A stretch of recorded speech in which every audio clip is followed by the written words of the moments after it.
Ilaw kami. Good evening mga kagulay. Mag-ilaw muna kami, hindi muna kami mag-gulay. Nasa pa ako na. Dahil pala, dinakma ko na lang. Guys, pasensya na kayo madilim at Kita ba? isa lang ang aming flashlight. Ano mo nga sa ilaw? Hindi. Close. What is that? Yan guys. Ay, lit. Small. Huwag natin kunin. Yan guys, may isda. Dahil maliliit na bangos. Yung maliliit na bangus guys. Wala siya. Ayan. Naghahanap kami. Bigyan mo na. Ito muna ang gawin namin. Cravings. Mag-iilaw muna kami ngayong gabi. Kasi nagki-cravings ng alimasag. Ayan guys. Ito talaga maliliit. Ayan talaga, hindi na talaga yan lumalaki guys. Yan. Maliit na talaga yan. Ayan nyo oh. Ayan. Hindi puro gulay. Ayan. May pangano na kami. Pang lahok sa gulay.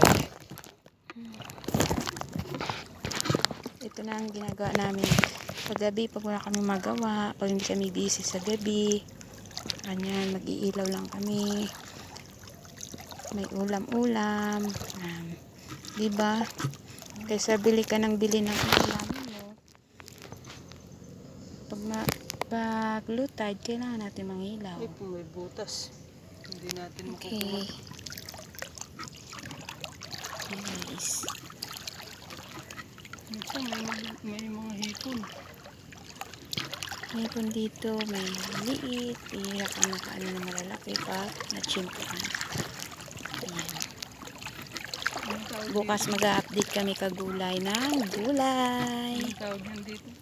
Dumangan ba pa na yun sa amin? Anong tawag? Hindi. Tika. Uy, tumayo. Hindi ko nakita yung ano. Hindi kami swerte sa isda. Nakita. Pag nakakakita kami ng isda, lagi kami tinatakasan. Maraming maliliit na bangus dito guys. Yung pang paksiw.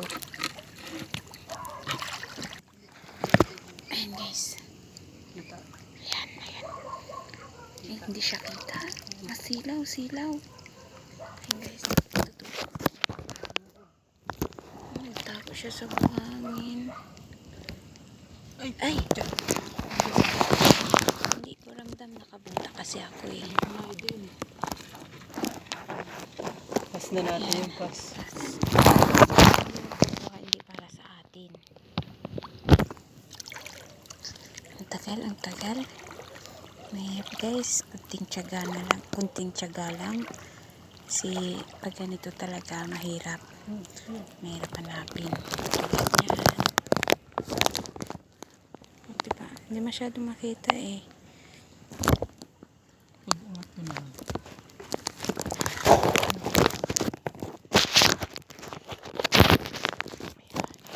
Hindi na siya guys kaliliit. Hindi na siya lalaki.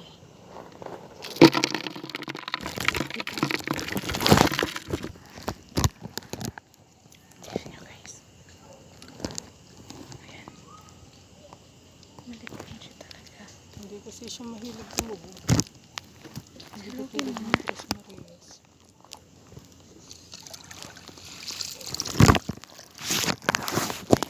Meron na kami nakuha.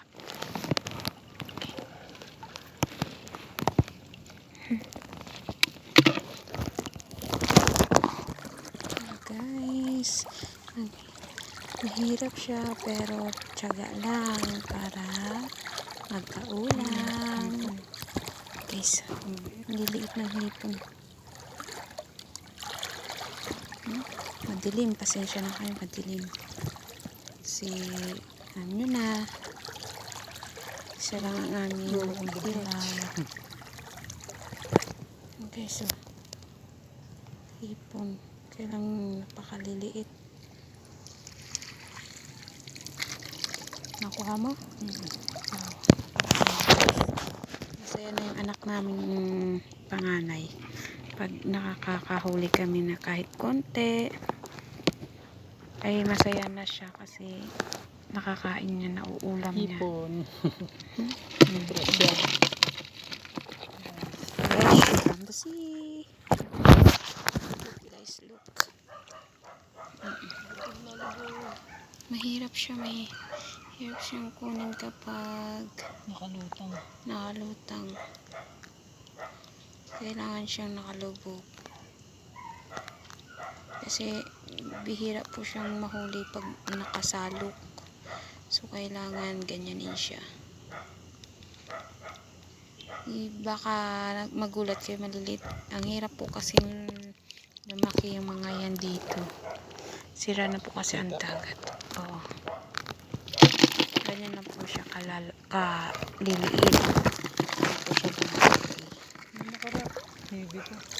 Basta para sa mga anak namin, okay na sa kanila, masaya na sila. Okay na sila dyan.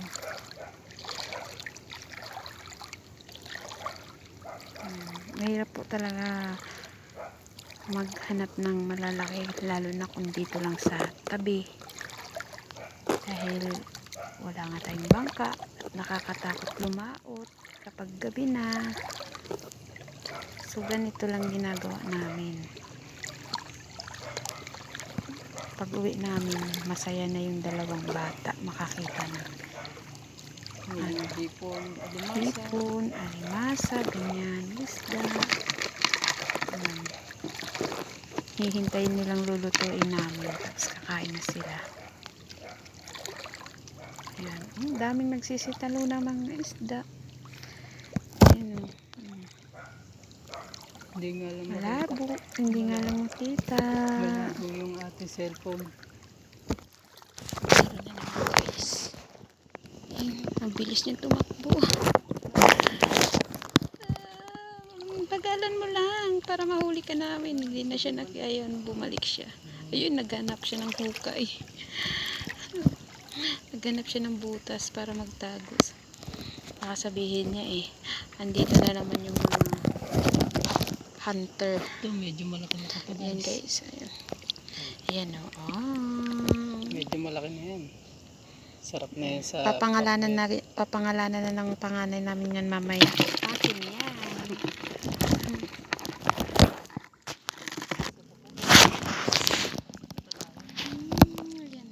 Oh yes. Careful.